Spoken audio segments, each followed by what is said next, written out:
महाराज जी, बहुत सारे news channels ने ऐसे लोगों को जगह दी। हालांकि मैंने तो न्यूज की पाठशाला में बुलाया तो कोई वो नहीं कर पाया जो आप करते हैं, और जो बाकी थे वो तो भाग गए, नदारद हो गए। आपने कहा हिंदू राष्ट्र की बात, अभी योगी आदित्यनाथ जी ने कह दिया कि हिंदू जो है वो राष्ट्रीय धर्म जो है वो माना जाए। तो ऐसे में जो बाकी धर्म के लोग हैं उनके अंदर चिंता पैदा हो रही है कि हिंदू राष्ट्र, हिंदू धर्म, राष्ट्रीय धर्म, बाकी धर्मों का क्या होगा फिर? और हिंदू राष्ट्र का मतलब है सर्वधर्म समन्वय। हिंदू राष्ट्र का मतलब है सामाजिक समरसता। हिंदू राष्ट्र का मतलब है प्रत्येक धर्म का रहना। हम हिंदू राष्ट्र का मतलब ये नहीं कि केवल हिंदू रहेंगे। हिंदू राष्ट्र का मतलब है हमारे धार्मिक ग्रंथों में रहमान को स्थान है, हमारे रहीम बाबा को, क्षमा कीजिएगा, हमारे धार्मिक ग्रंथों में दोहों में बाबा रहीम को स्थान है, हमारे धार्मिक ग्रंथों में सबको स्थान है, क्योंकि आदि अनादि धर्म सनातन धर्म ही है। सनातन के अलावा कुछ है ही नहीं, बाकी सब पंथ हैं और किसी को कहीं जाने की आवश्यकता नहीं है। भारत को हिंदू राष्ट्र बनवाइए और प्रेम पूर्वक रहिए, हमें कोई दिक्कत नहीं। तो ये जो हिंदू राष्ट्र बनेगा महाराज जी, वो अभी के राष्ट्र से कैसे अलग होगा?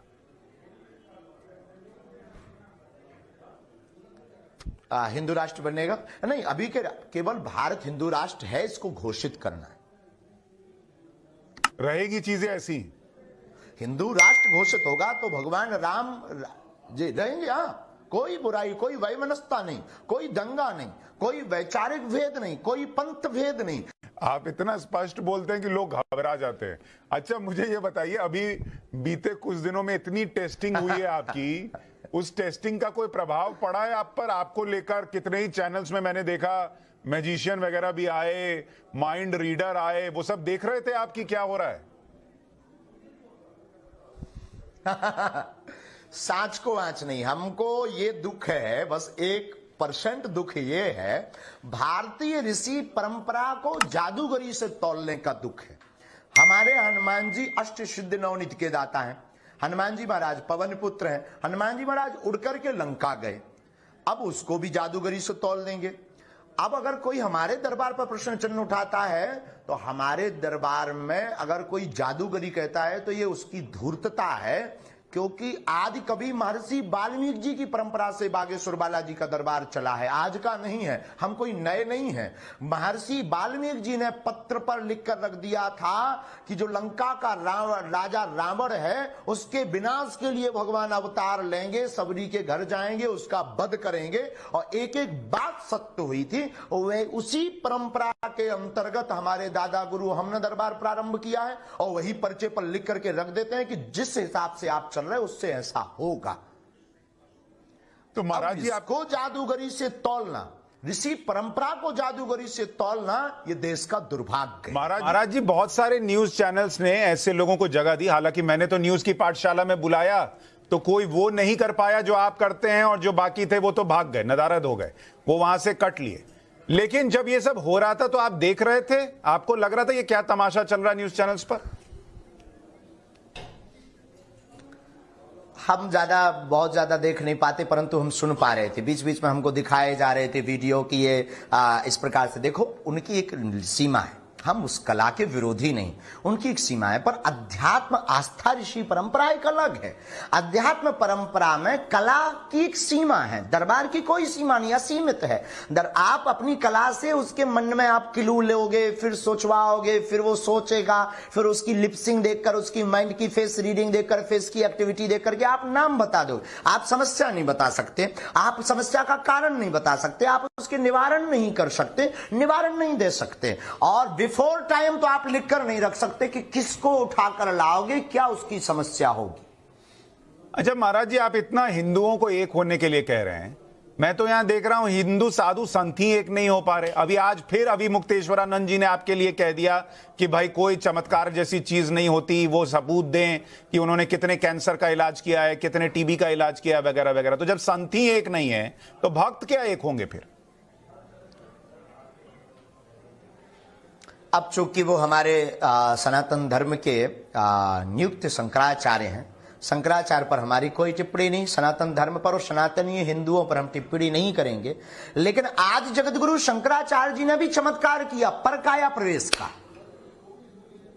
कैसे? वो भी चमत्कार था। अगर वो चमत्कार था तो चमत्कार, वो परकाया प्रवेश की लीला उन्होंने की थी, परकाया प्रवेश हो जाते थे। तो आप उनके लिए वो आपके लिए कुछ भी कहें, आप उनके लिए कुछ नहीं कहें। चमत्कार था और भारत में बहुत से संतों ने किया है, हम नहीं कहेंगे, हम नहीं कहेंगे। वो हमारे लिए बोले, उनकी मत भावना है। वहां पर हमने आदि जगत गुरु शंकराचार्य जी की इस लीला को पढ़ा है, गुरु मुख से भी सुना है कि परकाया प्रवेश, और बहुत से संतों ने चमत्कार किया। देवराहा वाले बाबा ने चमत्कार किया, नीम करोली वाले बाबा ने चमत्कार किया, सूरदास जी ने चमत्कार करके दिखाया कि भगवान आज देखे रही सखी आज हरि नंगम नंगा। सूरदास, रैदास, कबीर, मीराबाई विष का प्याला पी गई। तो क्या ये ट्रिक है? क्या ये जादूगरी है? क्या ये चमत्कार नहीं है? महाराज जी, एक आखिरी प्रश्न आपसे पूछूंगा। और किसी को अगर देखना है तो बागेश्वर धाम आना चाहिए, लेकिन हम संतों पर कोई जी। एक आखिरी प्रश्न, आपका ज्यादा समय नहीं लूंगा, आपके भक्त भी बैठे हुए हैं। मुझे ये बताइए, आजकल आपको धमकियां भी मिल रही हैं, आपको सुरक्षा मिली है? आपको सुरक्षा की जरूरत है? बहुत ज्यादा लोग पीछे लगे हैं, क्योंकि जब से हिंदू राष्ट्र की बात उठाई है तो सबको कीड़ा काट रहा है, क्योंकि सबको डर है। उनकी जो मिशन थे वो सब फेल हो रहे हैं। लेकिन प्रत्येक सनातनी हिंदू पूरे भारत में अलख प्रारंभ होगी। हमें अपने इष्ट पर, अपने बालाजी पर भरोसा है, जो बागेश्वर बालाजी की गद्दी की परंपरा है कि कार्य पूर्ण होगा। और धमकियों के लिए तो साधु संत के तुम रखवारे हमारे हनुमान जी हैं, लेकिन हमें अपने संविधान सरकार पर भी भरोसा है। वो व्यवस्था करेंगी, धाम की व्यवस्था करेंगी, भक्तों की व्यवस्था करेंगी और भारत के प्रत्येक हिंदू की सुरक्षा करेंगी। अच्छा महाराज जी, जाते जाते जो लोग दिग्भ्रमित हो गए और रामचरितमानस का अपमान कर रहे हैं, उनको रामचरितमानस के ही किसी श्लोक से आप कोई संदेश देना चाहेंगे? रामचरितमानस एक अद्भुत शब्द है। जो लोग दिग्भ्रमित हुए हैं या रामचरितमानस पर टीका टिप्पणी कर रहे हैं, हम उनके लिए एक ही निवेदन, एक ही चौपाई के साथ, जो हम अक्षर कथा के प्रारंभ में बोलते हैं, सिया राममय सब जग जानी, करहु प्रणाम जोर जुग पानी। जो रामचरितमानस की पंक्ति सब में सीताराम देखती है, वो भला जाति बात पर क्यों अटकेंगे गोस्वामी जी? इसलिए दिग्भ्रमित ना होकर के गोस्वामी जी की रामचरितमानस, तुलसीकृत श्री रामचरितमानस का आधार लेकर के रामचरितमानस को राष्ट्रीय ग्रंथ बनाया जाए। यही भारतीय नागरिक होने के नाते हमारी मांग है और बालाजी के चरणों में प्रार्थना। और आपको भी धन्यवाद, पूरी नव भारत की टीम को, तिवारी जी को बहुत बहुत धन्यवाद। आप पाठशाला में जुड़े इसके लिए बहुत बहुत, जो हमारे पत्रकार महोदय, बहुत बहुत धन्यवाद महाराज जी। और आपने बड़ी बात कही कि न्यूज की पाठशाला में सबकी क्लास लगेगी।